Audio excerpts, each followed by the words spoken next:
Welcome to the Public Safety Innovators Podcast.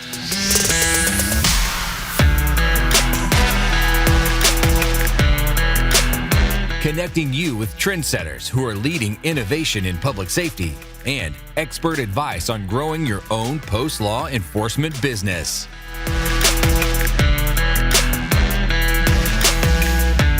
And now, your host, Adam Wills.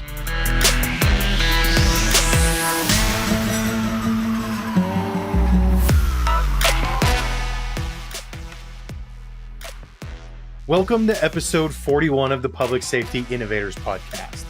Today I have a very special guest on the show, Jason Hoschouer. You might know him best as MotorCop from the MotorCop blog, MotorCop Mindset, the Crossover Show, and the Where's Your Emergency podcast. Jason is also a copreneuer with a bent towards helping cops find financial freedom as a Dave Ramsey certified financial coach.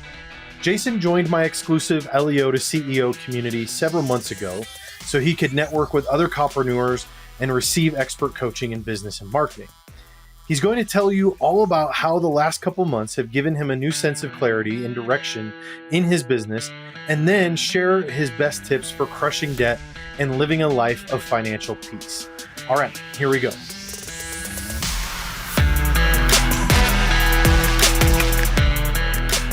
Thanks for joining us on the Public Safety Innovators Podcast. Today, we have a legend on the show, the MotorCop himself, Jason Hoschouer. Jason, how are you? How's it going? It's going lovely. How are you? Pretty good. That was the best I could do of like a Hollywood style introduction for somebody of your caliber on the show. Could have been deeper, maybe a little more effective, like in a world, that kind of thing. Should we take it from the top? You want to do this again? No? All right. Carry on. It's your show, I guess. No, that's all right. Because I didn't prepare anything. It would crash and burn. And it's like our show. Well done. Anyway. Well, MotorCop, it's good to have you on the show, man. It's been fun getting to know you the last few weeks. And obviously there's a lot of people that already know of you. Maybe some people listening to the show today that have heard of MotorCop, checked out your podcast. Yeah. What I love is meeting like-minded folks on the internet, particularly other cops that have podcasts. And there've been a couple of times I meet in some sort of, online space and hey, how you doing? And my name comes up and I'm like, oh wait, are you that MotorCop? I'm like, yeah, it still freaks me. It's weird, man. It's weird. Starting a blog in 2008 and now being on the job for almost 23 years and going through medical retirement and not really caring about police work anymore. Like I don't have to do all this nonsense, and just the path and the road that got mapped out for me. I never would have in a million years if you'd have gone back to 26-year-old Jason in the academy and said, hey, this is what you're going to end up doing. Man, shut up. You're drunk. Go home. I totally get that, man. It's interesting too, how quickly, it is a gradual process, but it feels quick in hindsight. Oh, yeah. That I don't really care about cop work anymore either. I mean, there's still a part of me that misses it. I miss the camaraderie and the excitement and the adrenaline and just getting to do cool things that other people don't get to do. But do I have any desire to go back to it? No, it's a different phase of my life, Yep. Yeah, I loved that's disingenuous. I did not love every minute of it. That's garbage. Some of it was absolutely horrid and I hated every second of it from time to time. But the majority of it, man, what a great gig. It was the fact that I got paid every 2 weeks for 13 years. That was my stint on the motor. Blows you're going to pay me on the 10th and the 25th of every single month of the year to ride a motorcycle as a profession. God bless you. Well done. I don't know where you're getting the money, but I'd like to thank you very much for the taxpayers of this county for letting that happen, because I got on the bike in 06. I started my blog in 08, now defunct MotorCop blog. And the reason I started that blog was as a cathartic kind of exorcising the demons, because for the first 2 years of my motor career, it was by and large fairly negative. And every time I stop somebody, I'm giving them a ticket, right? So my boot hits the ground. It's a negative experience for that individual because I am the physical embodiment of the stupid thing you just did in front of me. So I got called a lot of names. And I don't know if you've been able to crack this particular code since we've known each other for a couple of months now. I tend towards sarcasm and snarkiness, and I don't really have a great filter. So I would say things on traffic stops that would get me in trouble. And, I used to carry, before we had body cams, I carried a digital recorder on my epaulet, and I just hit record as soon as I would, get off the bike. And there were a number of times I went from a traffic stop to the chief's office and said, "You got to listen to this." And he's like, "Oh God, what'd you do now?" And it was just, I was a bit of a thorn in his side, but I also wrote a metric ton of tickets. And for my entire career, every year the collisions went down. There is an absolute correlation between the number of tickets a police department writes and the more tickets, the less crashes. It's not, hey folks, just so you're aware, it has nothing to do with money. We would get like 3% for a cell phone violation, let's say $180. We would get 3% of that. That you cannot finance a department on 3% of that. I don't care how many tickets you write. It's not about the money. It's about saving your life and reminding you that driving a vehicle, you're driving a deadly weapon. And if you've got your head in a dark, smelly place, I'm going to remind you to take it out of there. And it's going to cost you some money to do it. And I slept like a baby, man. That my nickname was Soul Crusher. I didn't give it to myself. That was my nickname for a very long time. Nice. Yeah, it was great. It was a good gig. You know what, though? I think you got to have fun when you're doing traffic enforcement. I always enjoyed doing traffic enforcement, not because of the actual violation itself. And I almost never wrote tickets. I didn't understand that last part. Because of what it got me involved in. Huh? I didn't understand that last part. You didn't write a lot of that didn't make any sense. Yeah, there's this thing called discretion if you're not in a traffic unit. Where if you're just I just decided to give them. You're just an everyday Joe that's not out there to write tickets. Yeah. No, I enjoyed it just because it got me into a lot of excitement. That was where I always found my good cases, got in pursuits, and I like to have fun with people on the side of the highway. I actually remember this one time, I'll never forget the look on this lady's face. I pull her over just as she was leaving the Quickie Mart. I don't remember the actual store, but she was leaving the Quickie Mart, gets onto the highway, doesn't use the turn signal, and doesn't really stop for the stop sign. And so I'm like, hey, there's a contact. I pull her over, and she's got a package of those little Donut donuts sitting on her lap, right? The little powdered donuts, the fat pills. And I walk up and I see that, and I very seriously, lean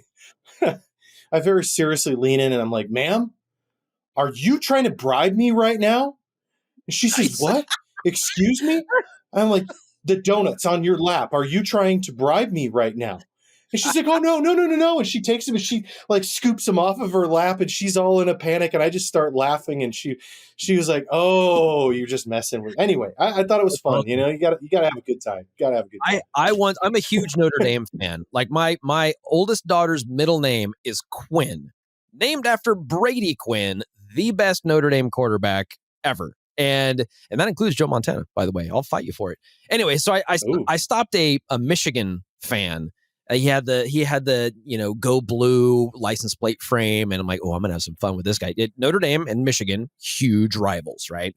So I walked up to his car and I said, "Sir, I stopped you for whatever I stopped him for. I noticed you got Go Blue on your license plate." He's like, "Oh yeah, I'm a big Michigan fan." So, "Is that right?" Huh. I'll tell you what, I'll make you a deal. If you yell "Go Irish" at the top of your lungs, I'll let you off with a warning. And he just looks at me. He's like, I can't do that. I'm like, "All right, cool. I'll be right back with your ticket." I get about halfway back to the bike. He goes, "Oh, whoa. Okay, hey, hang on. I walk back up and I said, "I'm listening." And he goes, "Go Irish." I'm like, No. I want people on the other side of the street to look over because they think I'm beating you. And he goes, "Oh, come on, man." I'm like, "Hey, it's your choice, brother." And he yells at the top of his lungs, "Go Irish." Irish. And I tossed his license back to him like, just like a Michigan fan. And I drove away. That's awesome. It was That great. reminded me, there was a reality TV show that was kind of like a spin-off on Cops at one time on cable TV. I don't remember what it was called. I think it was like Traffic Cops or something like that. And it was all just traffic enforcement contacts. And I remember there being this one officer that was always on that show that he would do that exact stuff. And I don't remember where in the country he was, but every contact that he had, it was just fun to him. Like he just had a good time and he would joke with people and he'd mess with them and he'd make them like get out of the car and pick up pieces of trash on the side of the road. If you can find 20 pieces of garbage, I'll let you out with a ticket. I mean, just it used to crack me up watching that show and seeing that. Well, Anyway. you can't pull that kind of shenaniganery these days. That would be that'd land you in big. No. You can't have that kind of fun anymore. This was in the early Sad. 2000s when we were still allowed to do things like that. But, Oh yeah, anyway. absolutely. Yeah, enforce the law. That's a whole other podcast. Sounds like my show. These kids these days, these young rookies don't even know how much fun it used to be. Oh yeah. Which is funny because we've been. If you think about it, when we came on, there were the old salty guys that were like, "Hey, you guys have no idea how much fun it was back in the day." I think that's true of every generation, except for maybe this one, because they may look back and be like, "Man, that was garbage. That was hot garbage. I'm so glad it changed." My very first agency that I was with in a little town, not really little, but anyway, for the sake of the story, a little town in upstate New York, my very first field training officer, we were in a traffic contact and this guy just started lipping off at him. Right. And my FTO was one of those old salty guys. Had been around for a while, was just about a rod, retired on duty. And the guy starts lipping off at him and he says, license, registration, and proof of insurance. And the guy keeps mouthing off at him. He's just reinforces it. I need your license, registration, and proof of insurance now. And guy keeps running his mouth. He pulls out his pack set. And that was still those big giant brick pack sets back then. Okay. Pulls his pack set out and just bonks the guy right on the forehead with the bottom of his pack set and says, "Do you want to give me your license, registration, proof of insurance now?" That's a depiction of how different things were and how things have changed just in the last 15 years. Oh yeah, you're going to catch a case if you do that today, and you're going to get fired and sued and probably end up in federal prison. And yeah, it's all bad. Yeah. Well, anyhow, we should probably actually talk about some substance stuff here, should we? Or no? I don't know. That's not really how I roll on my show, but it's your show, man. This is your circus. I can be your monkey. You tell me. Let's move. We should try to accomplish something, I guess. Fair enough. All right. Well, you're a bit of a copreneuer there, Jason, huh? Yeah, indeed. And again, if you'd have told me, back in 1998, you're going to end up having this whole side business thing, I'd be like, that sounds like A, work, no thank you, and B, it sounds like work, no thank you. But yeah, no, I've it's been about 12 years now. My space is the personal finance space. I teach other cops how to deal with money. And I'm not talking about Bitcoin or investing in your Roth IRA. I'm not a certified financial planner. What I teach you to do is how to leverage your biggest wealth building tool, and that's your income, the money you bring home every 2 weeks or every month, depending on how you get paid, how to plan for it instead of getting to the end of the month and being like, "Oh, where'd all my money go?" You can, at the beginning of the month, say, "Now I got to work overtime." Exactly. And I've talked circles around the overtime cycle and how we get into it, how it traps us there, what our mindset is, how we get stuck. And one of the biggest shifts in my whole life has been getting out of debt. We paid off $77,232.88 in 2 days shy of 28 months. And this is in the San Francisco East Bay. And my wife was not working outside of the home at the time. It was just my income. And we had 2 kids, and we added a third towards the end of our journey. I just by living by example, people started asking me questions. How have you done that? I'd like to do that. And I thought, well, Yeah. that's interesting. I bet I could figure out a way to teach them. And I ended up going to Tennessee in 2013. I spent a week with Dave Ramsey and his team, and I became a Dave Ramsey trained financial coach. Created my side business. I created an online course 5 years ago. However, I am currently retooling the whole kit and caboodle because I've learned so much about curriculum design and adult learning. Became a master instructor certified by the state of California. I rewrote the 40-hour basic collision course for the state. I've been told repeatedly, you are not a terrible instructor, and we really enjoyed this class. When I took basic, it was like watching paint dry. I mean, it was the most painful 40 hours of my life. And I thought, I'm passionate about traffic. I want other people to not only know how to write a collision report, but how to do it with empathy, how to document everything, how to take photos. If you hand a camera to a beat guy and you're like, hey, I need some photos of the crash, you're going to get photos of that dude's shoes, maybe a street sign, and a close-up of a tire, and that's it. So I walk them through exactly how to talk to people, there's a difference between talking to somebody that is a crime victim and somebody who's been in a collision. There's just different ways to approach it, and I make the course entertaining. Which entertaining and police training do not go together most of the time. Right. I hate going to AO, advanced officer training, every year and have the same chucklehead teaching the same class with the same PowerPoint that is nothing but policy. And they go around the room and, okay, why don't you read line 1? Oh my God, dude, I can read, man. I know how to read. Just, do a handout and say, hey, I'm going to give you guys 20 minutes to read this, and then leave me alone. I don't need you to read me policy. Okay. So it's a lot more about what I learned about curriculum design is that it's not about the instructor. It's about the student. It is student centered. It is not instructor centered. Like I stopped giving my whole curriculum vitae when I went through this class because it doesn't matter. I mean, I'll give you a brief summation of my history and just so you know that I know from where I am speaking, but you don't need to know about my wife and my kids and the fact that I like sailboats or ducks or whatever. Who cares? It doesn't matter. Teach me what I need to learn. That is such a good principle when talking about business and marketing and sales. Just that's a whole rabbit trail that we could go down and I could spend hours talking on. So I'll not take us there, but the same concept applies to adult education and marketing your business. Nobody cares about you. You're not the hero of that story. Right. Your student, your customer, they're the hero of the story. It really is about them. And you're right. You do need to demonstrate who you are as it applies to what you're teaching or what you're selling. But here's the guideline and the principle that I use and I coach clients on to stay focused on. It's a filter, if you will. When you talk about yourself, it should only be to demonstrate empathy or authority. Yeah. And if it doesn't fall into either of those two categories, it's just fluff, it's garbage, and it has to go. And you're right, that applies to adult education just as much as it does to marketing and sales. It's funny you mentioned that. That was a hard concept for me to learn because I don't know if you know this, motor officers have a massive ego.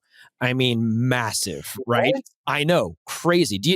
No way. You know why a motor officer will ride by a pretty girl a second time? It's to give her. It's to give her a chance to see him again. Or there's a big plate glass window when we want to see ourselves roll by looking badass, right? That was one of the rules in motor school. ROLB, roll around looking badass. That's just it's a thing. No, RALB. I'm sorry, letters are hard. Don't get me started on colors.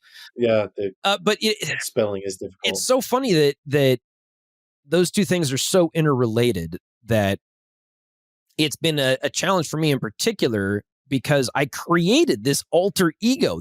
I always like to tell people I'm not a motor cop. I am motor cop. Like I created this entity and I refer to myself in the third person. It's weird, but MC has has some authority, has some panache. He's got personality, and I can leverage that. I just don't spend as much time as I used to talking about it. If somebody else brings it up, okay, fine, we can go down that fun, happy little trail.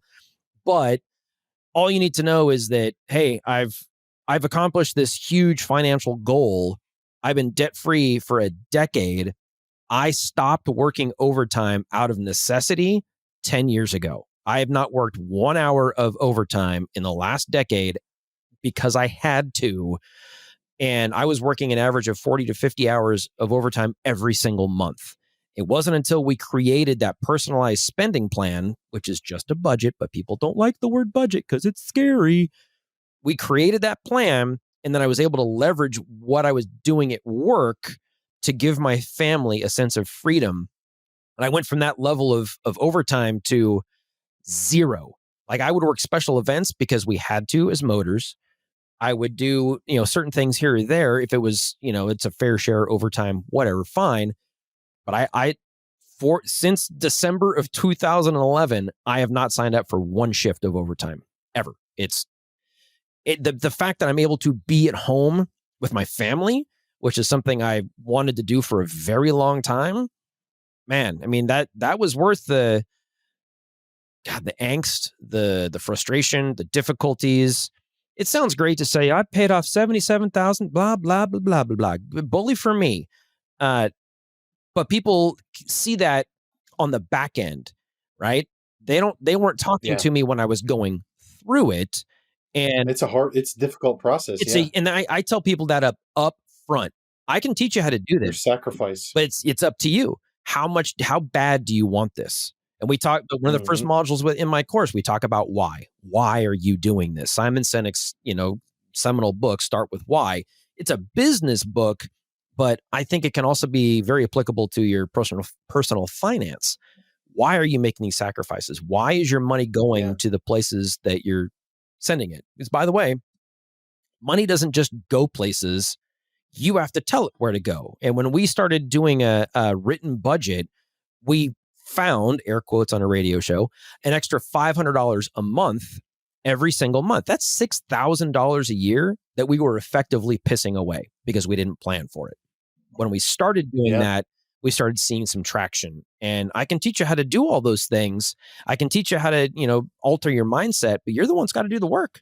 And it's hard damn work. I didn't take a vacation for 28 months. It sucked. We didn't go out for dinner for 28 months. It sucked. You know what I did last night? I took my entire family out for sushi, and it cost me $150, and we didn't blink an eye because we had saved for it. We knew it was coming, and we were able to walk away having paid with our debit card. Like, same thing as cash. I don't have a credit card. I haven't had a credit card in probably 12 years.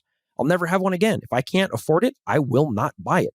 Period. If I want it bad enough, I will figure out a way to make money and save money, cut spending here, increase your income there. It's 2021.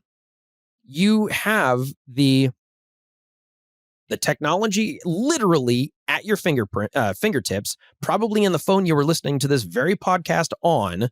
There are so many things that you can leverage to monetize and figure out how to build some extra income just on the side. This whole financial thing for me started as a side gig, and now it is factoring highly. Now that I'm mostly retired, I'm just waiting on a medical retirement in a few months.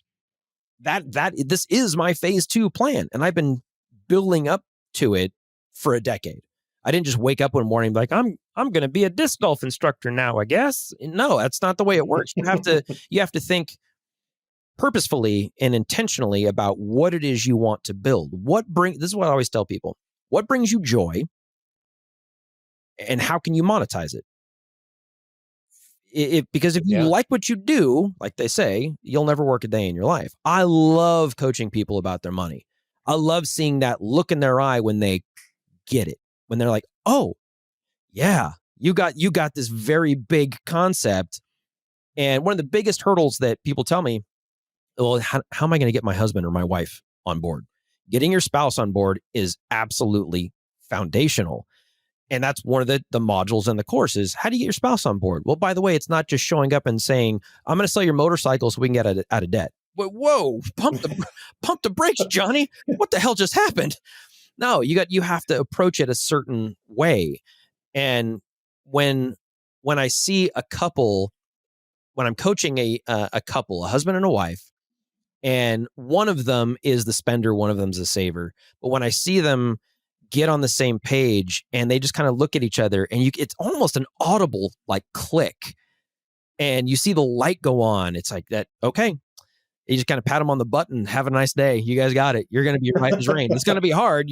But when those hurdles come, you're going to help one another over it instead of shoving somebody into it or dragging them across it. It's a different experience. Yeah. Well, you're right. I mean, money is probably the single most misunderstood thing in existence. Yeah. I mean, people just don't know how to use it. They don't know how to save it. They don't know how to apply it. They don't know how to make it work for them. And there's a ton of sacrifice, like you said, that comes with getting debt free. My wife and I, we got 100% debt free just a couple of years ago.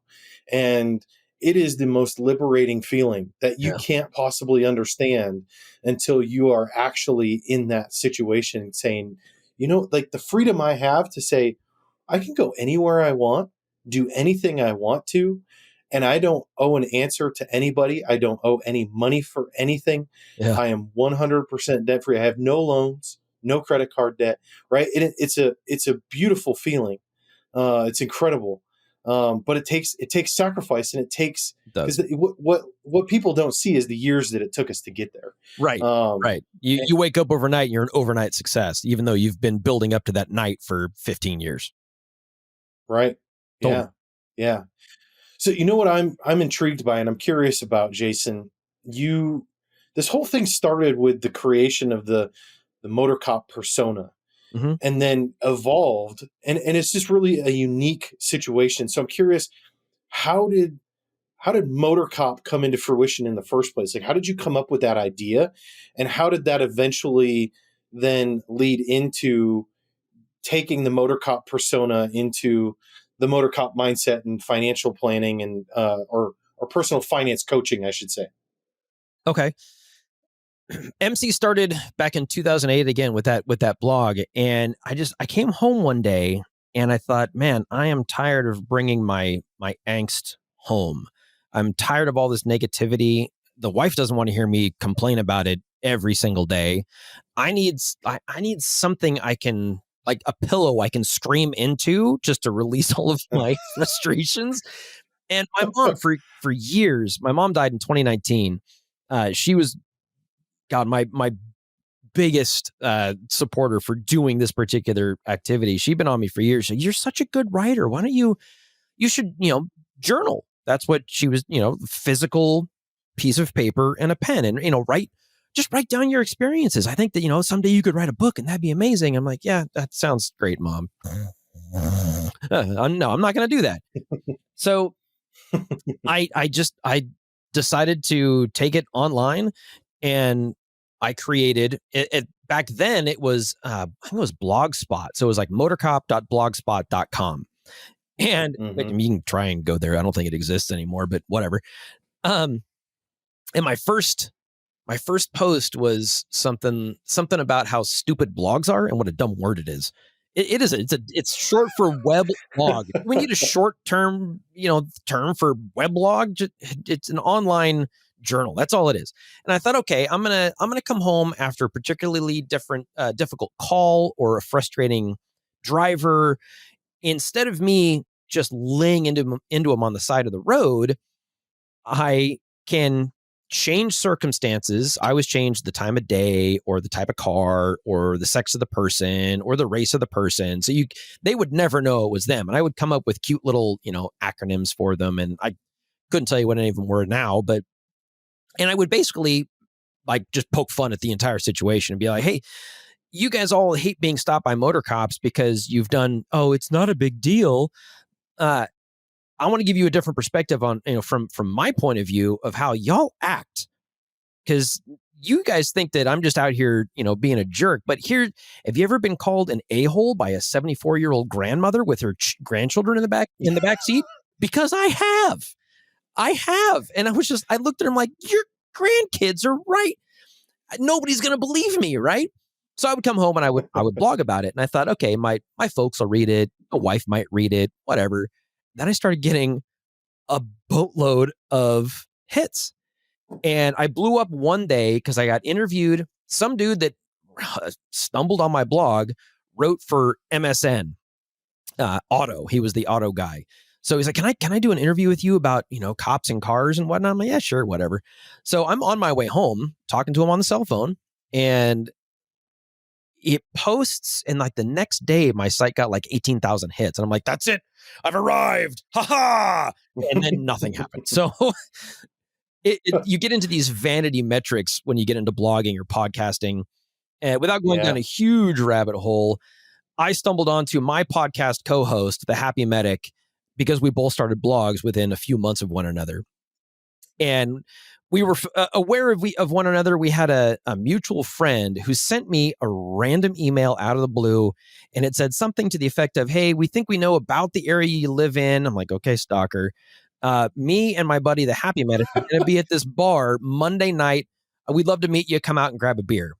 And I thought, you know what? The heck with it. Why not? So I told my wife, if I don't call you in 15 minutes, call the cops. This is where I'm going to be. I don't want to end up in a trunk somewhere. So I walk in and I meet him, and that's a whole other long story, but he now lives like a mile and a half from my house. We just spent Memorial Day together camping in my front yard. He's my best friend outside of my wife on the planet. Our kids have grown up together. If I got nothing else from blogging and I just got his and his family's friendship, worth it. Totally worth it. But that's awesome. We created our first podcast, was called The Crossover Show. We had an explicit tag, and we batch recorded, and we drank as we did it. So you could always tell which one was the first one we recorded versus the fourth one. By the end of it, it was like, let me tell you something about paramedics you don't know. It was hilarious. But a couple of years ago, we swapped it up and rebranded, relaunched. Now we're What's Your Emergency, WYEradio.com. And we talk about things like financial health, obviously, mental health, physical health, different ways that different emergencies that pop up, not only for first responders, but people in general. And that has been a great platform to interact with people that want to ask us questions or just give them life advice. It's been great.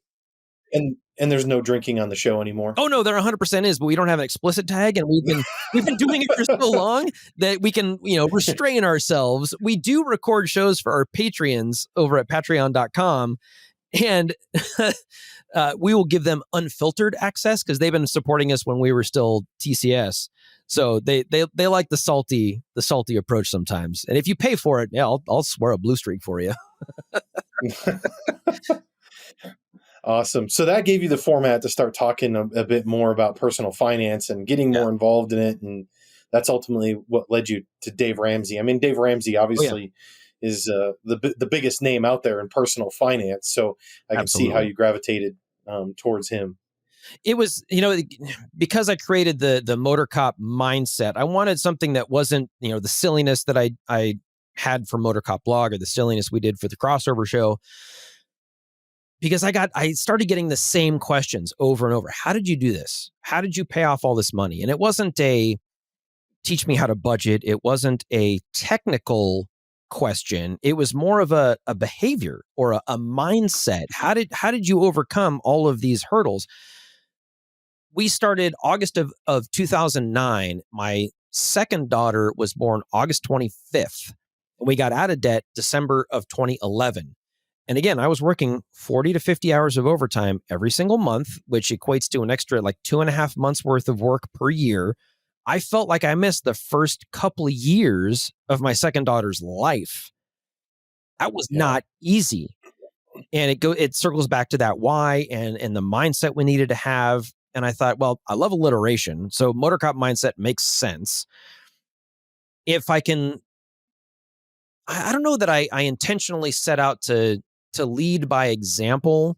I certainly lived by example. And when coworkers would start asking me questions, I would just start answering them. And I learned to be very transparent.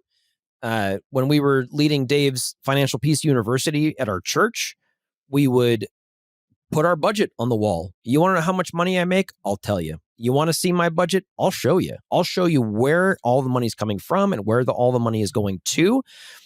I've become fond of saying, there used to be three things you never talk about at the Thanksgiving table or around family, right? It's politics, sex, and religion. You're going to start a fight for sure. My in-laws are, wildly liberal, and I lean more conservative. They love to poke fun at me about all kinds of stuff. Okay, whatever. I don't take that bait because I'm not an idiot. But in 2021, if you can go on any social media platform and not see sex just popped right in your face, you're on a different social media platform than me. It's everywhere. Yeah. I think money is the new sex. Money is the new thing that we don't talk about because there are so many feelings of shame and guilt and all these negative mindsets that I don't know, that's why I like to let people see the man behind the curtain. Let them in and show them, hey, there's nothing to be ashamed of. I tell people all the time, I do not care how you got to where you are. It doesn't matter. You made decisions, right, wrong, or indifferent. But we need to figure out where you are before we can figure out where you want to go. And the reason I called my business GPS Financial Coaching, and which stands for guiding, planning, and serving. And the GPS, what's the first thing the GPS wants to know? Where you are. Where you are, right? So now we're going to figure out where you are financially, and then we're going to see where you want to be.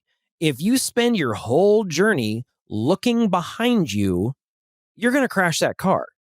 I don't care how you ended up where you are. It doesn't matter. It's unimportant. So give yourself permission to forgive yourself for whatever stupid financial decisions you have made in the past, because spoiler alert, we've all made them. We've all made bad decisions with money. It's coming to terms with, okay, I'm going to stop making bad decisions with money, and I'm going to be purposeful and intentional to get from where I am to where I want to be. If I can help you shed that sense of embarrassment, shame, guilt, whatever, moving forward is going to be a much smoother process. And it going through this online course creation that I'm going through with Pat Flynn right now, all of these things I'm looking at creating my modules and the learning objectives and all that. And I'm like, man, the mindset aspect of it is factoring in much larger than the tactical. I've got the strategic for mindset and tactical for, this is how you act. That's true with anything though. It is. But I think as cops, at least back in my day when I started, that wasn't a thing. Mindset, I don't care. Bad guys doing bad things, stop bad guy from doing bad thing. Period. Yeah. There was the ask, tell, make. They don't teach that anymore. Sometimes I wish they would. Now it's more like ask, cajole, plead, beg, promise before you make them do anything. I was a terrible cover officer, I'll be honest with you, because somebody be mouthing off and the other officer's like, well, sir, is there anything I can... I'm like, nope, turn around, click. We're done. I don't have time for this. We got other things to do, man. Let's go. Let's move on. Yeah. But I hear you. If you can look, because there is a part of this planning process that you do have to look back. You do. But here's the key. Car is not in motion right then. That's fine. There's a time for that. When that time is done, though, that time needs to be done. Yeah. So that really is the mindset aspect of it. That's a good analogy. I like that. I'm going to put you on the spot here, Jason, because hanging up. I have a question. Yeah, I have a question I wanted to ask you. I had planned on asking you this, and you just walked right into it. You set me up perfectly for it. Or you set yourself up perfectly for it. This is my real hair. I know you're jealous. Off the cuff. Okay.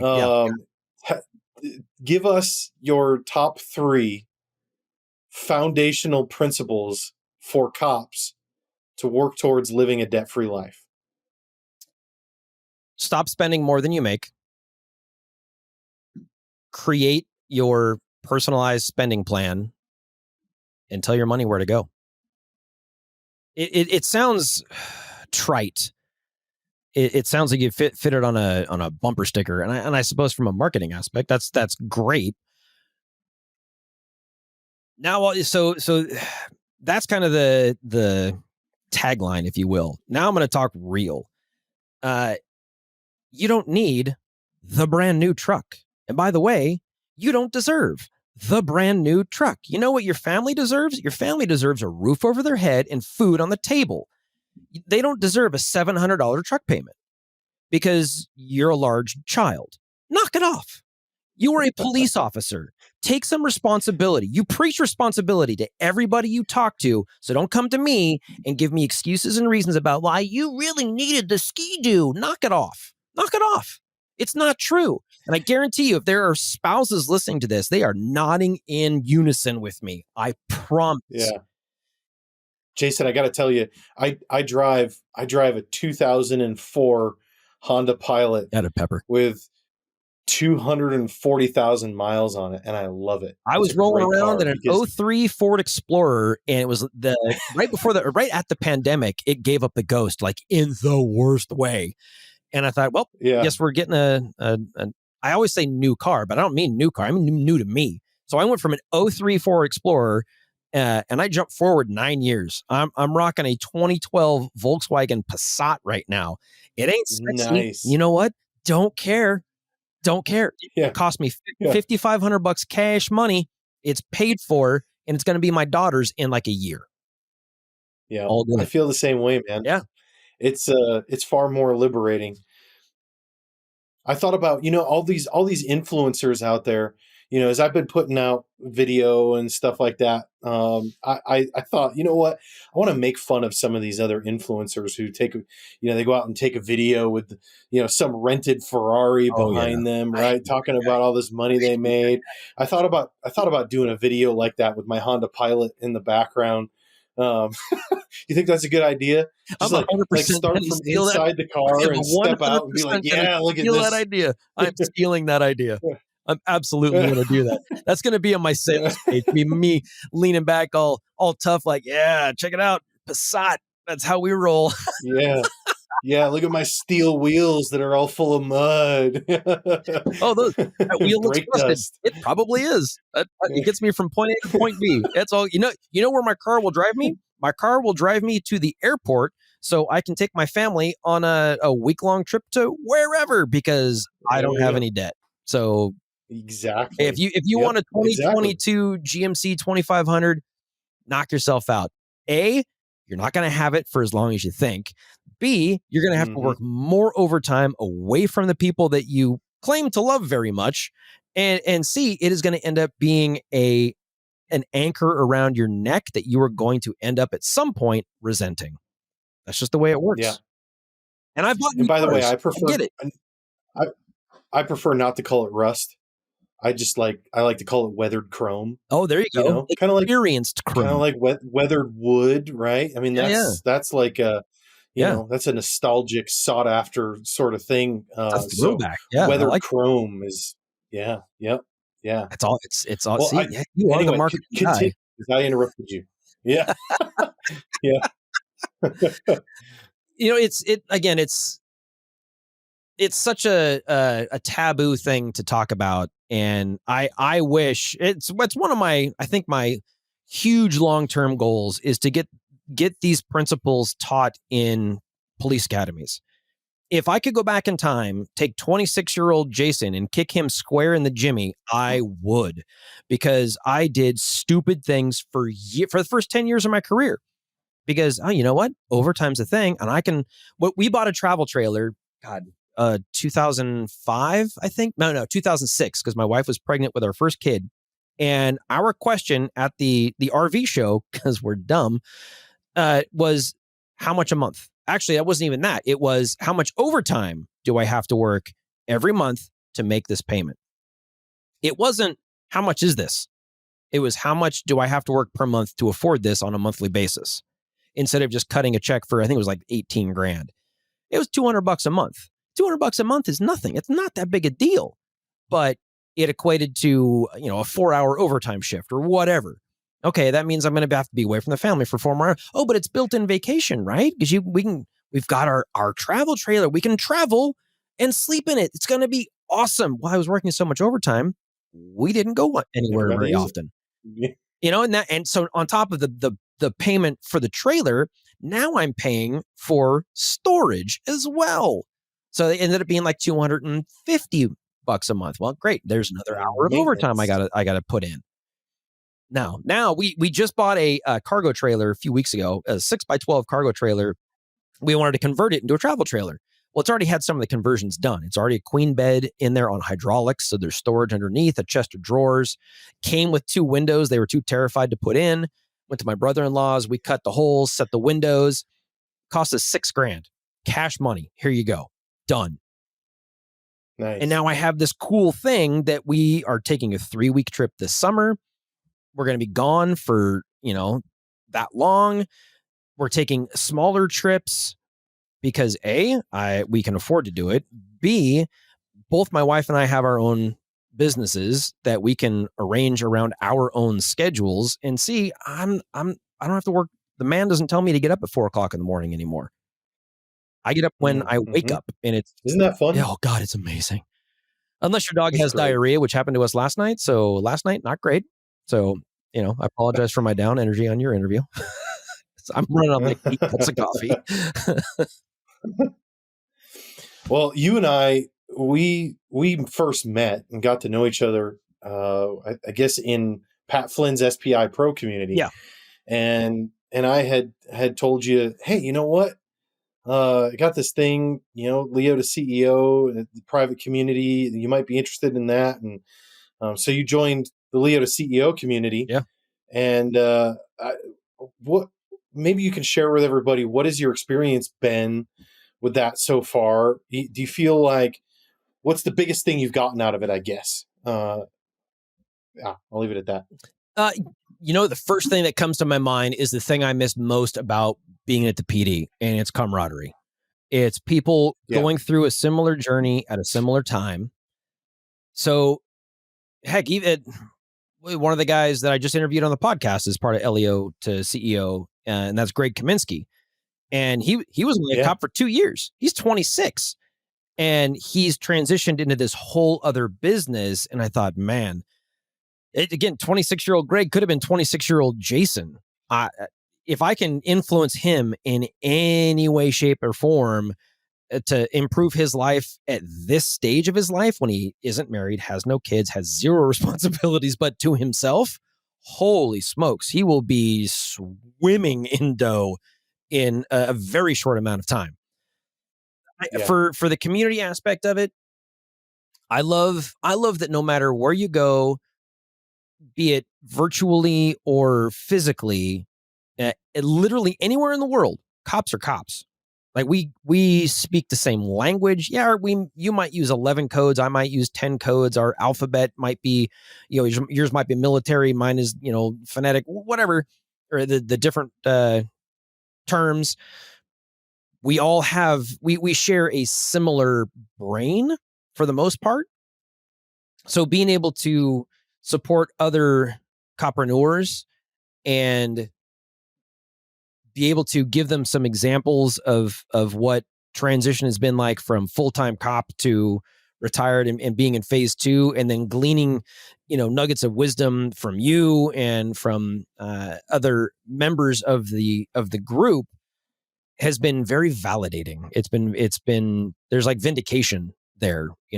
It's been when you hosted you set up the Hero on a Mission workshop, Donald Miller's whole thing. And I tell you, just the fact that you're not only a fan of Donald Miller, but the fact that what was her name that led the Kathy McIntosh. She's a Business Made Simple coach. Totally fell out of my head. Made Simple University. Yeah, that she's a part of that, and then you part of Team Leo CEO. Yeah, and you've done the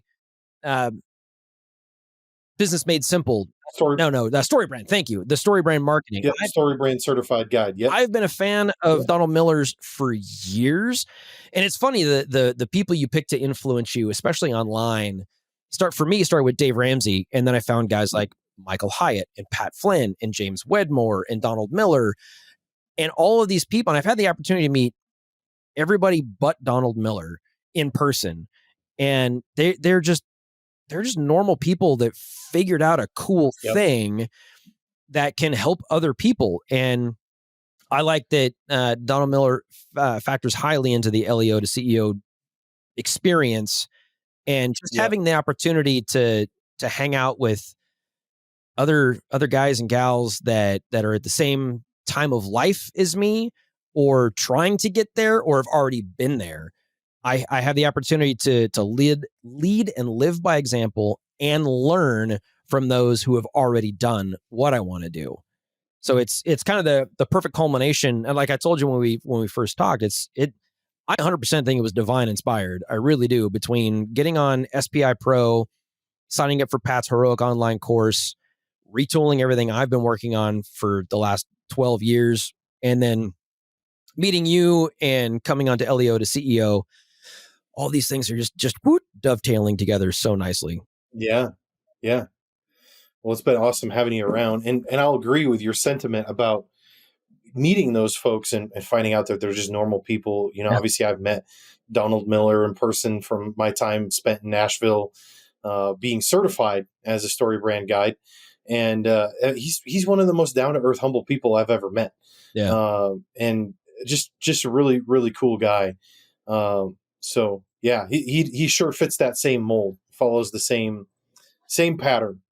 And I got to say, by the way, for the record, so at the time that you and I are recording this, your interview with Greg Kaminsky from CyberCuff came out this week on your podcast. I too have interviewed Greg Kaminsky for my podcast, but his episode won't come out for like another 3 weeks yet from the time that we're recording this, but your episode will actually air like 2 weeks after his. And so I got to just share for the record, my interview of him is better than yours. It'll be a better podcast episode.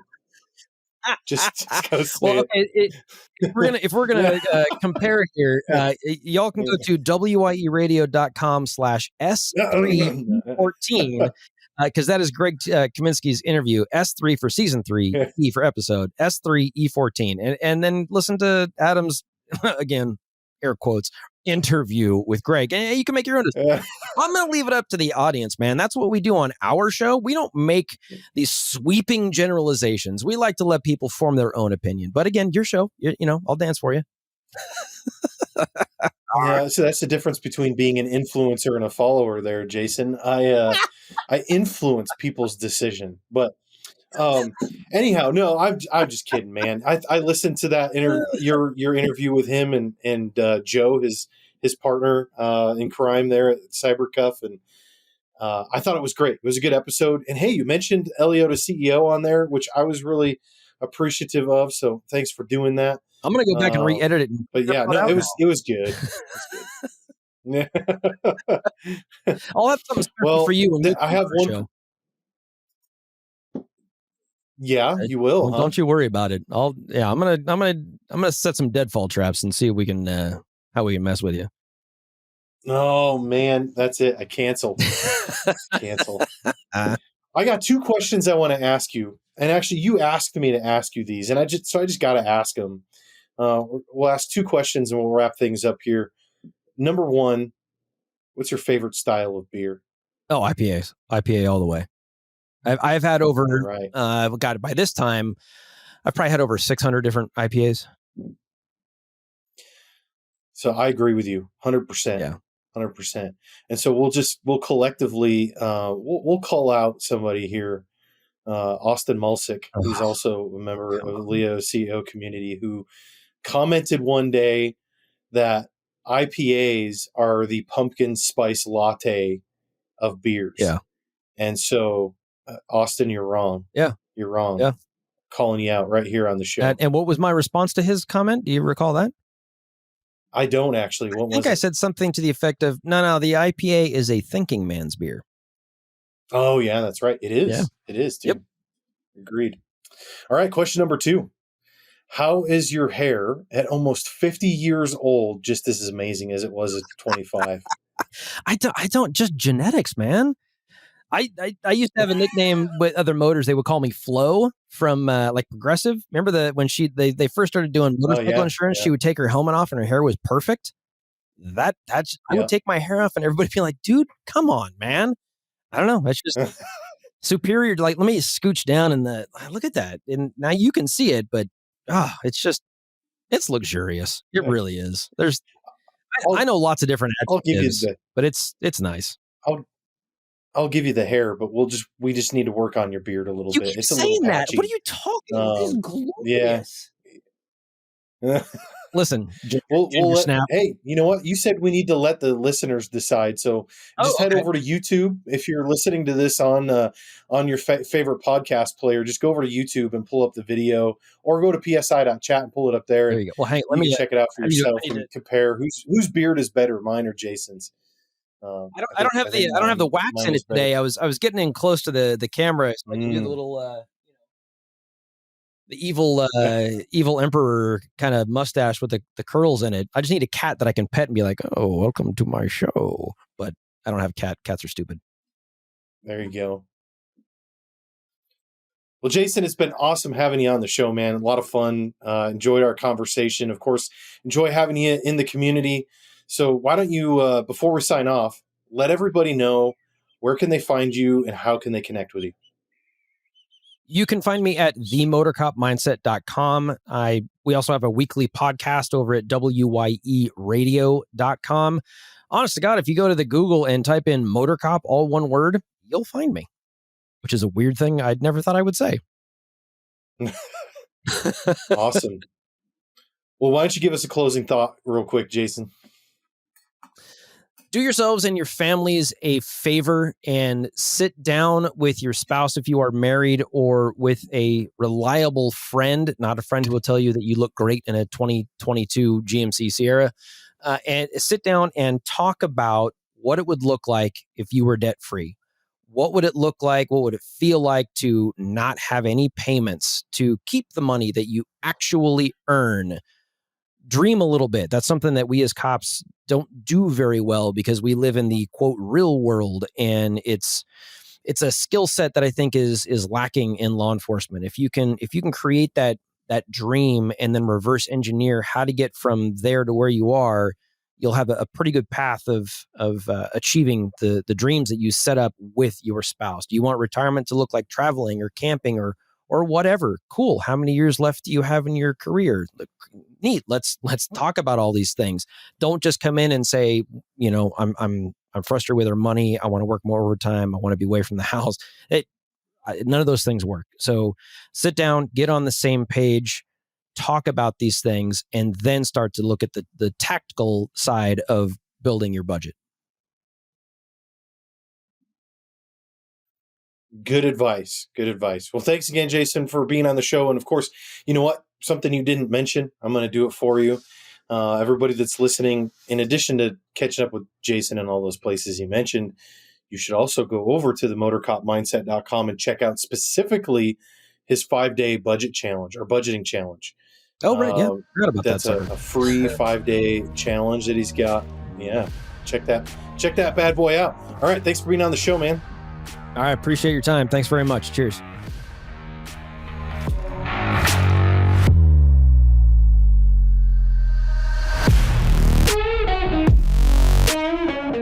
Hey, thanks for sticking around till the end of the show. If you enjoyed this episode, please consider leaving a review at psi.chat/review.